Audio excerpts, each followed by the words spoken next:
Hey you, and welcome. My name is Mike, and in this old video, I have for you 3 stories, folks, all based around the same team, right? That team being, what would you do? Would you doo-doo, or would you poo-poo? These 3 stories are about people who are just chilling at home, and whether for good reason or not, people tried to enter that home, and, well, things didn't get better from there, let me tell you. Home invasions that didn't go well for the home invader. There are 2 sides to every story, so I'll tell you what happened, and you can tell me what you think. Before we get into it, please subscribe to see new videos every single week. Now, let's give it a go.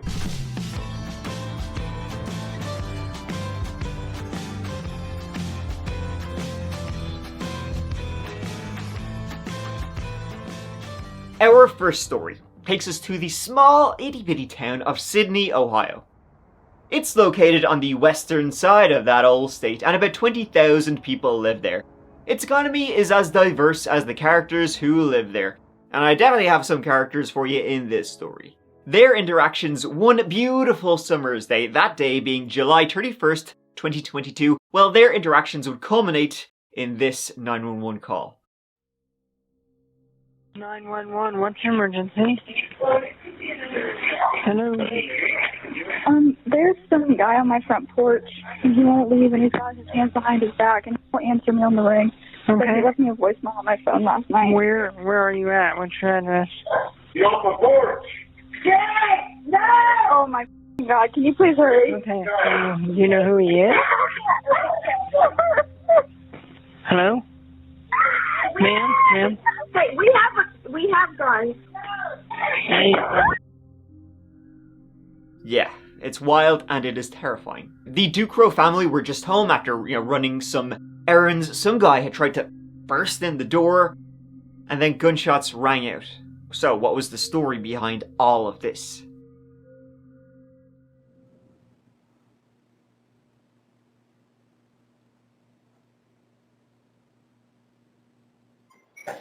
All right, Allison, my name's Angie.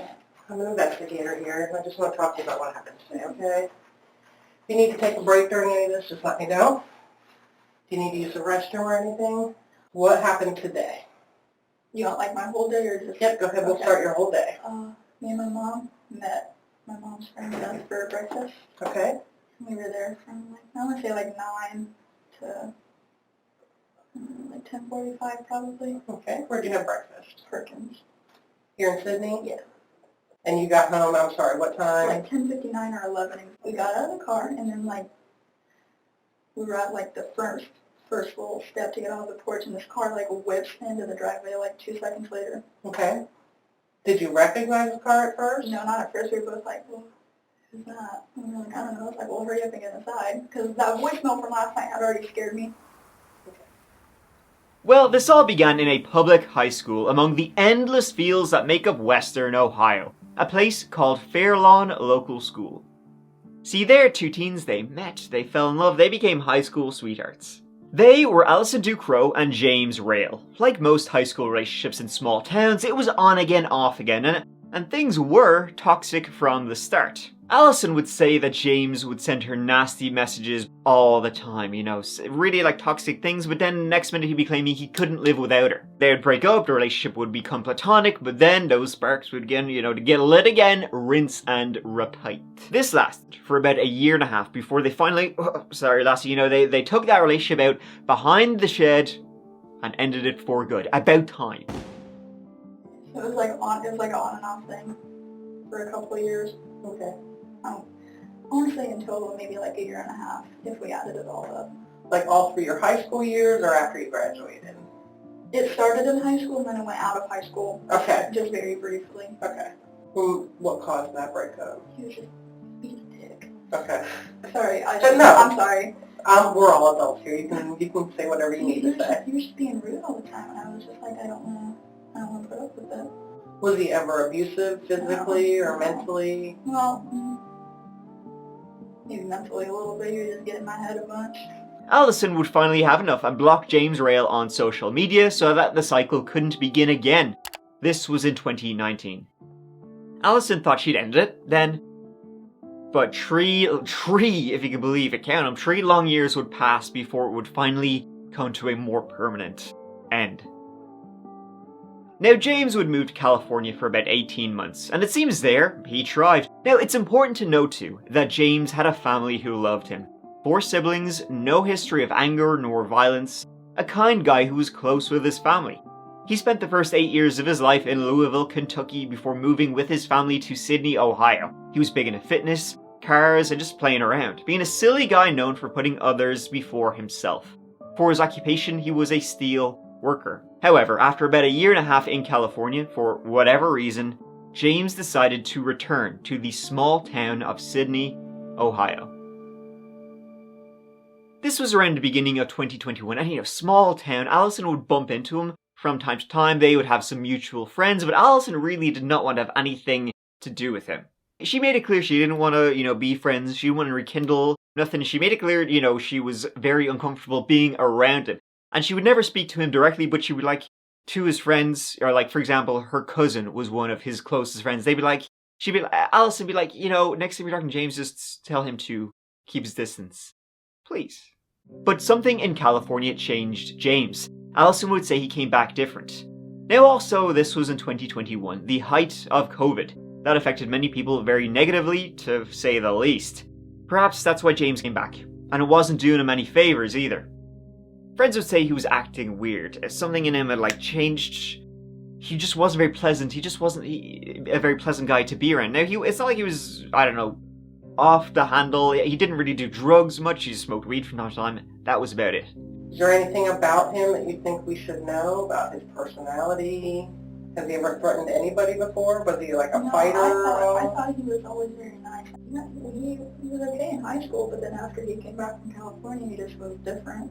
So all of that, which is not that much, led up to events late July 2022. And I think the fact that it's not much makes what actually happened all the more shocking. See, on the night of July 30th, 2022, Allison had received a call, but it came in while she was asleep.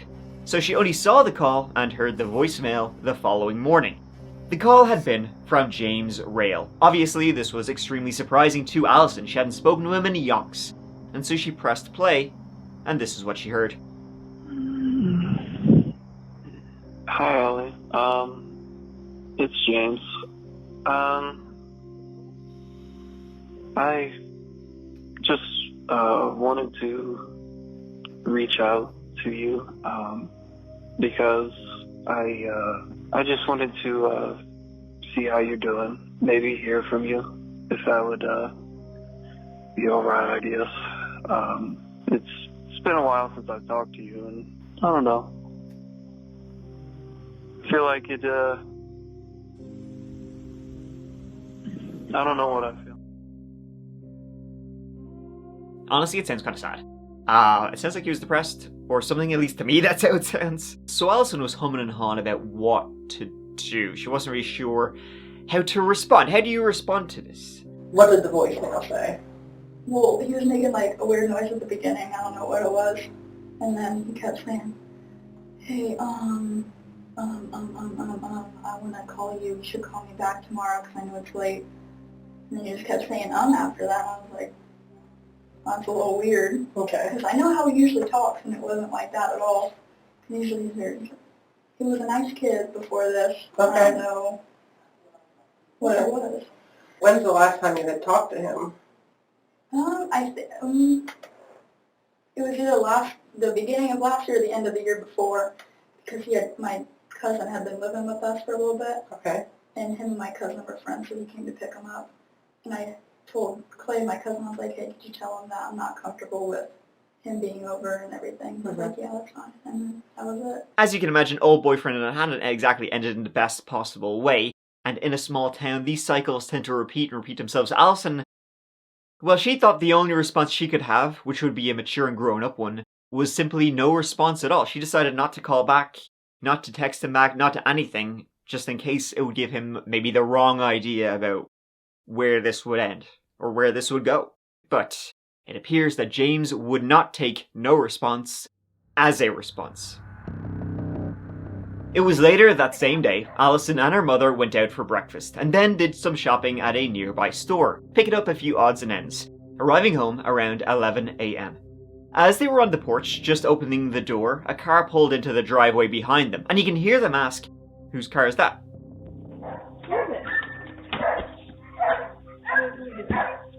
Stop it, Allie. Boys, in the house.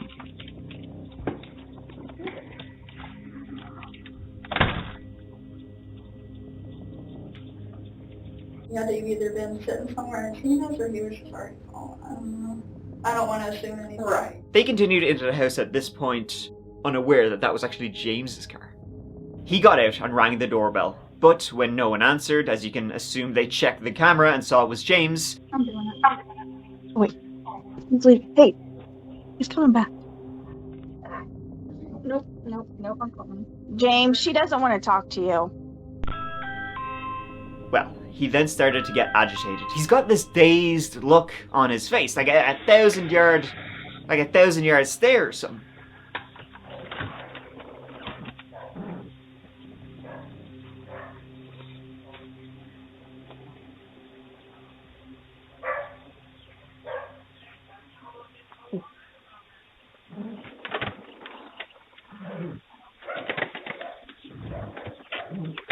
Allison called 911 while he was outside. He then began busting the door down. Now, throughout this, the Ducros inside can be heard, shouting, telling him to stop, to get away, and then finally, Allison's father, Mitchell, says he has a gun.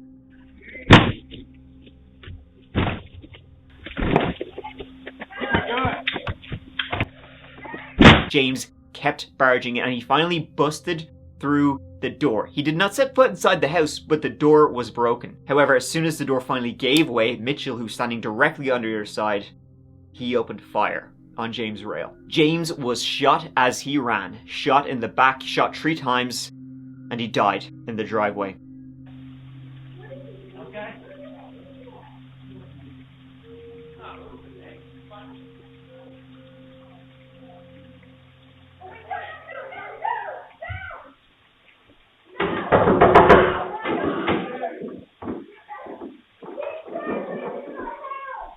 Hey, what?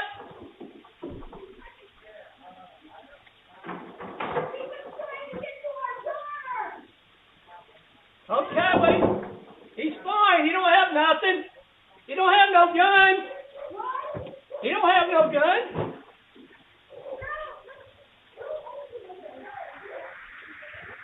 Don't do anything.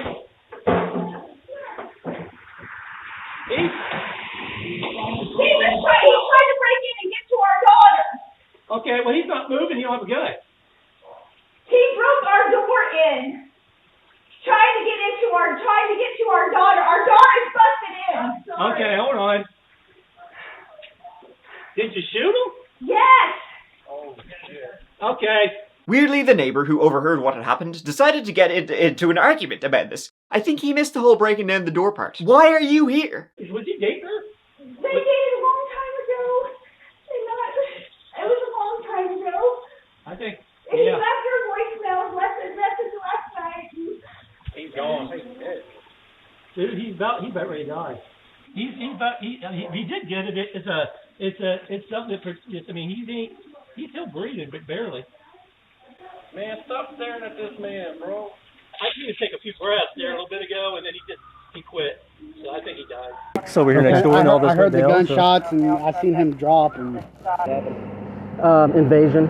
The homeowner. I mean, you see a body laying there. Now, the footage and these pictures of the door do show pretty clearly he was breaking into their home, and they had been warning him to go away. But a big part of this, and what would make this quite controversial, was that James Rail, he was shot in the back.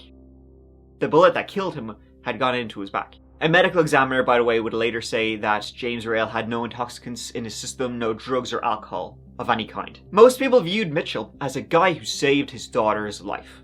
But because James was shot in the back, evidence from the case was gathered to decide if he should be prosecuted or no. So you've been split up for a couple years. When's the last time you've talked to him? So there's been no communication for 2 years, and then just out of the blue, he started. The detectives will want to check that out and everything else. The evidence from the case was ultimately presented to a grand jury to decide whether Mitchell should be charged or no. However, the Ring camera, luckily they had one, it showed to the grand jury he had acted in self-defense and in defense of his family. I can't imagine what you're going through for that. Horrible. James, he wasn't armed, but there's no way the Ducros could have or would have, known that. This guy, obsessed ex-boyfriend is trying to break through your door. It's a scary situation for everybody involved. It's absolutely terrifying. Who knows what he was going to do that day? Nobody will ever know. The jury decided 8-1 that Mitchell Ducros should not be indicted for killing James Rell. This was not a happy story. No one wins here. It's extremely tragic. A grand jury voted 8-1 not to indict the father, citing Ohio's stand your ground law. Now the slain man's sister tells me she wants a more extensive investigation into the killing. There wasn't a full investigation done. They were only on the scene for 2 hours and then rushed it to the grand jury. Jessica Colbert admits we may never know what her brother hoped to accomplish when he went to the house that fateful day. My brother had no history of anger or violence. James Rell's family have continued to say that they feel it's unjust and a full investigation was never done in relation to his death. But unless the footage is extremely doctored, it seems like he did come acting in a threatening manner. Something must have triggered him the night before when he called Allison, someone he hadn't spoken to in years. That triggered him enough for him to show up to their house the next day and not take no for no answer. Who knows? But I think you might agree that there was probably no good ending to this case. This next story is short, but it is wild, and this one is probably no real debate about what happened. I don't think you can debate this one. I don't think this one will be controversial at all. Arlington Heights, just outside of Chicago, Illinois is the place, and the year was 2020. April 4th of that year, which was, as we can remember all too well, pretty much everything was shut down thanks to the Viddy. Thanks, Viddy. This story was all captured once again on Ring camera. Folks, home invasions, get those Ring cameras in. Ring cameras, I am open to sponsorships. In this footage, right, we can see 2 men masked up walk to the front of this house right here. Those 2 men were Bradley Finnan, 38 years of age, from Chattanooga, Tennessee, and Larry Brodach, 58 years of age, from Buffalo Grove, Illinois. They were friends and they had met through their work as car salesmen. And from car salesmen to robbers, they were planning on robbing the occupants of this house at Iron Point. They had the shooters on them. They were armed. This was all planned out. See, inside the house was a man named Sebastian Maniscalco, his wife, and their 2 young children. In those bags were zip ties, a blowtorch, and as I said, they were armed. They rocked up and knocked on the door. Homeowner Sebastian thought they were landscapers and that they were just wearing masks because of the pandemic. So he opened the door to them. The pair pushed in and pulled out their guns.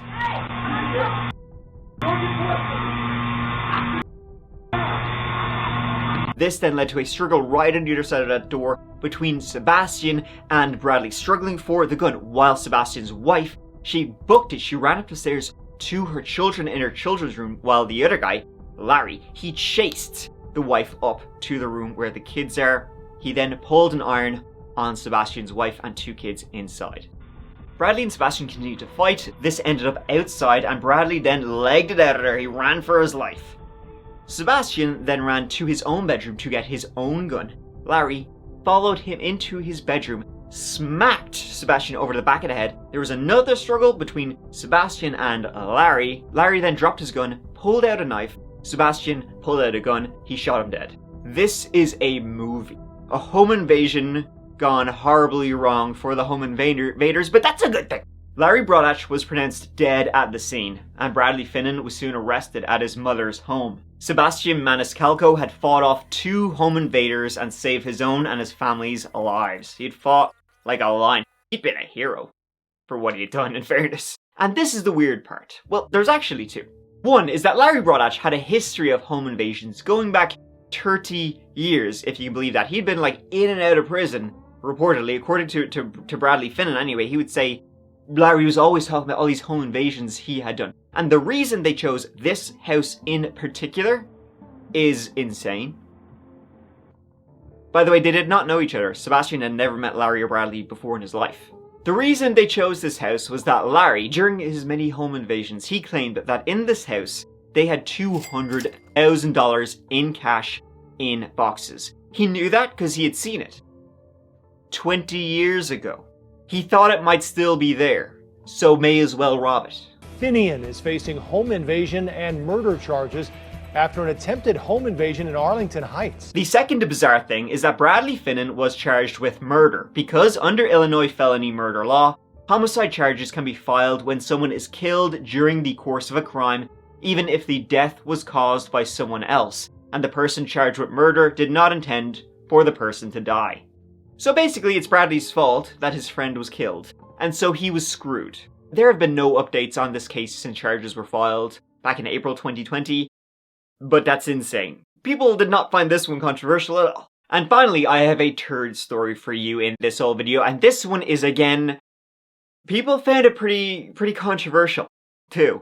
You might be familiar, as when this happened, a lot of articles came out, so, you know, routinely saying, TikToker kills neighbor for TikTok views, or whatever. That's not exactly what happened.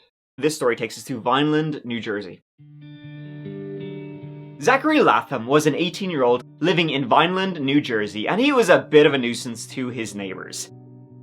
Zachary was emancipated from his parents at just 16 years of age, and he had enlisted in the New Jersey National Guard after just turning 18, but not long after he separated from them for reasons unknown. In 2020, he was living in Vineland with his wife, Sarah Latham, and his grandparents. And Zach loved cars, so much so he posted a lot about them on TikTok, and he had a growing audience of about 40,000 people, which is pretty good. He would often post videos of him driving real fast. He was a real boy racer, you know, revving the engines loudly, speeding through this quiet residential neighborhood, that sort of thing. However, some of his neighbors did not exactly enjoy him speeding through this quiet residential suburban neighborhood. It's a douche move, let's be honest. It's a residential neighborhood family, there's lots of kids here, and nobody wants a piece of shit car driver up by your house really fast. And so one day, that day being April 6th, 2020, one of his neighbors, they just had enough. By the way, funnily enough, that's only 2 days after somebody made a very regrettable home invasion up in Illinois. After that day, things kind of spun out from there. What are you gonna do, Karen? That's not my name, so get my name straight. Go ahead. You okay, Karen? Go ahead, get my tag. Go. Get my tag, Karen. My name is not Karen, so get my name straight. Get my tag, it's okay. A45MFA. Sir, there's an officer. This video would later get over 3 million views in just a few days. It went very viral. See, his neighbors were the Durham family, 4 doors down. A family of 4. William Durham was the dad, and he'd worked almost 2 decades as a prison officer.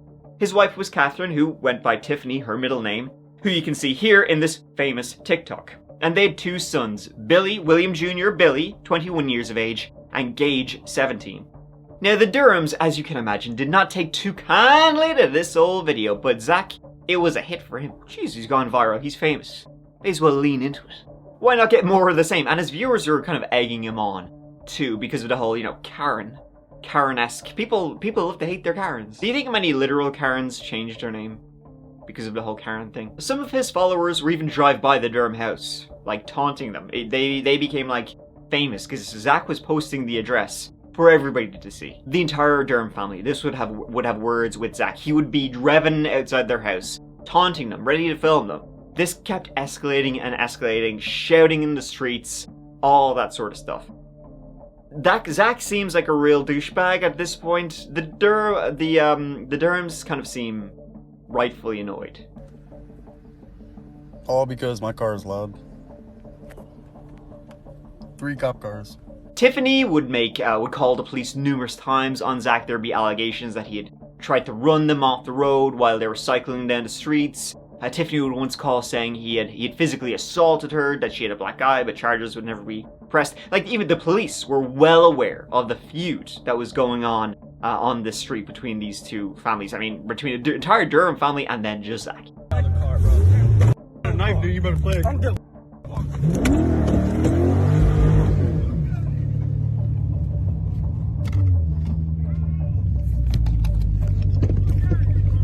I'm calling the cops on you, that's good.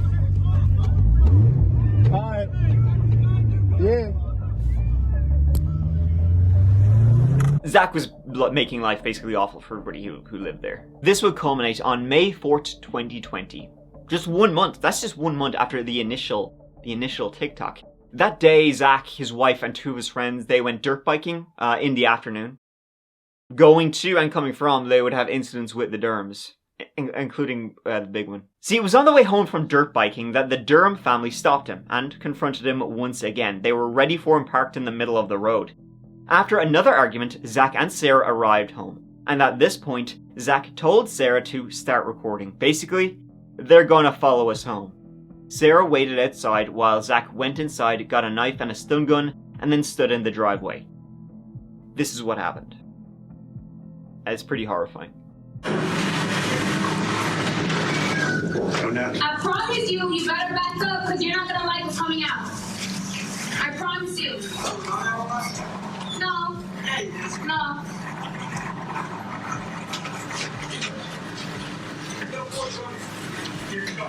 Back out. Back up. Babe! Get off of my property. Are you gonna jump off my property? You got me?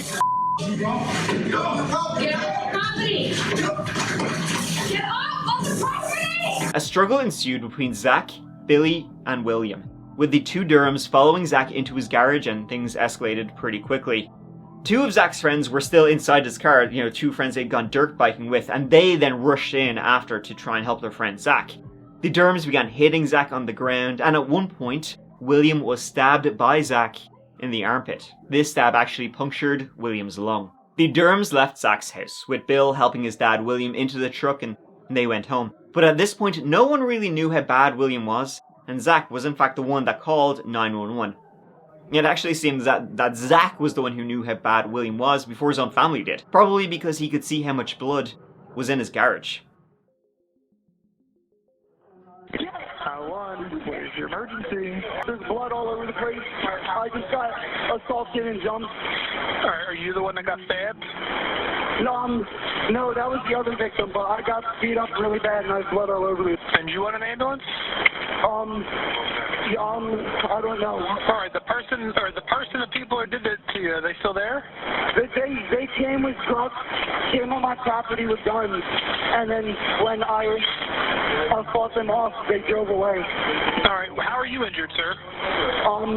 My windpipe was crushed in, and I got stomped out and choked by like 10 people. All right, and where are you bleeding from? I don't know. There's blood all over me. I don't even know if it's cut. There's blood all over our garage. Okay. Now the person came in and said they had guns and they were going to kill us, and they came in my garage and attacked all of us. There was 4 people. Okay. Hold on 1 second for the police, okay? Okay. Now, there wasn't 10 people armed with guns. There sure as shit wasn't. There wasn't even 4 people. There was just the 2 of them. And then pretty soon emergency services arrived. William was slipping out, and he eventually passed away. When the police arrived to Zach's, they were sure one of them was hurt due to the amount of blood, but no, that was all William Durham's. This was a neighborhood feud that had ended in the most horrifying way, with Zachary Latham killing William Durham. But, Booty, with all these stories, was it in self-defense? And was it justifiable? Self-defense. It was ruled a homicide, and Zachary was charged with manslaughter. Zachary pleaded not guilty. He was released from jail and moved to Florida while he was awaiting trial. He actually continued posting TikToks, by the way, taunting, continually posting the Durham family's address, and basically, kind of being the same person he was pre-killing somebody. Which is like, even if it's, in self-defense and whatnot, you can still, not taunt the family of the guy he killed. Eventually, a judge had to ban him from basically being online. Though he did decide to go on a little crime spree down in Florida, being arrested for attempting to ram someone's car, threatening another person with an airsoft AK-47, aggravated stalking, video voyeurism, contempt of court for violating a domestic violence injunction, loitering, battery, following women around, demanding they come to his house. A couple of few things, and from the arrest pictures, he did not look like he was doing too good. He went on trial in the spring of 2023. Ultimately, the jury found Zachary Latham not guilty on all charges. To the provisions of NJSA 2C11 4B1 and against the peace of this state, the government and dignity of the state. Not guilty.